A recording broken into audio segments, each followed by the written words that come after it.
And that's If actually you want to come to live in the US, would you like to choose to live in an RV or a house? 今天我跟大家讲讲我们在佛州居住的两口之家每个月大概的生活成本是多少。现在是马克一个人在工作，我还不能工作，所以我先让他来讲讲，主要的那个生活支出是在哪些方面。So you can explain to our audiences about what are the main costs per month, and for the rest, I will cover it.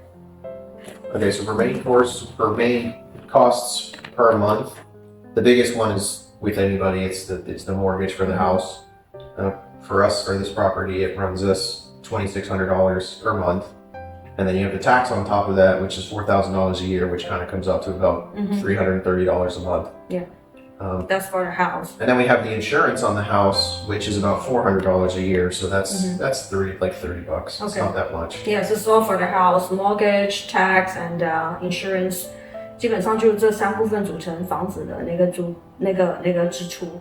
And how about car expenses? So the car expenses, that's about $800 per year. A heavy-duty truck and a compact sports sedan. And both of the vehicles, they have already more than 10 years of usages, which also reduce the rate, I mean, it's more the driver.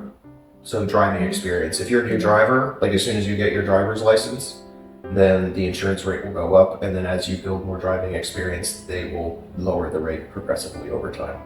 So for me, I've been driving for a while, haven't had any accidents that were my fault. So the insurance rate doesn't go up. So yeah, that's car insurance. And then the fuel costs per month are about $200 just going around grocery shopping, taking a small road trip here and there. And then your general monthly usage from an electrical standpoint is about $150. In the summer months when it's hot, because it's Florida, it gets really hot during the summer, it's somewhere up to $250. But then like now it's winter time and we're at less than $100. So it depends on winter or summer. And also we are doing Airbnb, of course. When we have more guests here, then it costs more, but most of the time it's the two of us, so it's less. Yeah, when it's just the two of us, we generally are going to sit around $100 a month. And for the other costs, smaller costs, about phone bills, it's about $110 per month. And we don't have any Wi-Fi costs or TV cable costs. Internet costs. We don't have any internet costs. Yes, because it's combined with the phone plan. And for TV, we don't have TV costs. We have my husband's job is related to that industry, so we have the supply for free. Yeah, we have free TV. Yeah. And for groceries, the two of us is about $400 per month. Yeah. And also medical insurance, how much you're paying for the two of us per month? Out of my paycheck, it's somewhere around $200 a month. That's deducted. But your company paid much more than that. Yeah, the offset that they have to pay for a family medical health plan is substantial. Yeah. And for leisure entertainment or traveling, we don't have a monthly spendings on that. Yep. Yeah. Even on recreational activities with the garden, I mean, I spent maybe $30 on a bag of fertilizer, and then the rest is just let nature do its thing. Yeah. So, do you have an idea how much all of this costs add up every month? No. I did the calculation. It's about 4,123.33 to be precise per month. So, if I tell you this cost is my cost, but in RMB, not in US dollars, would you like to live in China? No, I don't live in China. And in China, my cost is similar, but in RMB. But here is in US dollars. Now you have to times at least 7.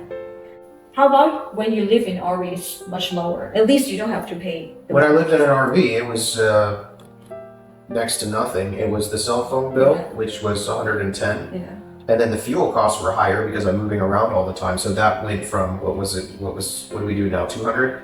In an RV, it was 700 or 800. And then food expenses, because it was just me if it's just me, then it's $200. If I bring somebody into the picture, it's maybe 3 or 4. So it's kind of the same as what we've got now. And then the propane cost was higher. That was like maybe $60 a month. Do you have an idea the total cost? How much does it cost when you live in an RV? Yeah, it was probably around $1,200 to $1,400 a month. Wow, substantially less. Substantially less. So Most of- 4,000 US dollars compared to 1,000 US dollars. Yeah, but most of the jump, as you can tell, is just by having the house and the taxes. I mean, Definitely. the house mortgage is 26 plus the extra $100 for the house insurance and all of that stuff. I mean, even in the RV, I still have a car insurance, but that car insurance amount is also still about the same. And it's only for one vehicle, so it's half of that, so $400. So maybe between $1,500 to $2,000 in an RV, and then you just got the mortgage. So for the house, we spend about $3,000 per month. When we don't have house, this $3,000 US dollars is something that you can save in your pocket. So, and that's if actually. you want to come to live in the US, would you like to choose to live in an RV or a house? Many people, they want to come to the US to work and live here. So our suggestion based on the cost breakdown can be, if you come to live and work in the US, if you live in an RV, you can save a lot. Yeah. Just don't buy a house if you want to save money. Okay, so that's for today's cost breakdown per month living in Florida. If any one of you have any other interesting topics, please let us know. Thanks for watching. 谢谢点赞和关注，我们下期再见，拜拜。